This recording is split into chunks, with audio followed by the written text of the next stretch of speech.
Klāt jau ir arī ilgi gaidītais ciemiņš, aktieris Vilis Daudziņš, kurš ir pamatīgi pārsteigts, ka krustdēls 8 gadu laikā gandrīz nemaz nav mainījies.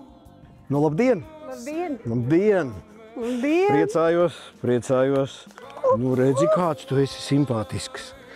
8 gadi es gaidīju, ka sirmāks būs. Nu, katrā ziņā es 8 gados esmu stipri nosirmojis.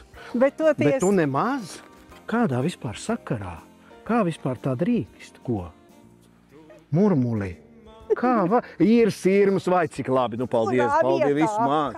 Re, kur ir. Aktieris atnesis krustdēlam dažādas dāvanas, taču visvairāk pie sirds Rolexam iet cīsiņi, par ko Vilim ir atsevišķs stāsts no piedalīšanās filmā kopā ar aktieriem suņiem no Rumānijas.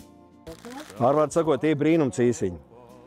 Ar šiem es varēju panākt pilnīgs brīnums ar, tu vismaz latviski runā. Man bija suņi, kas runāja rumāņu valodām.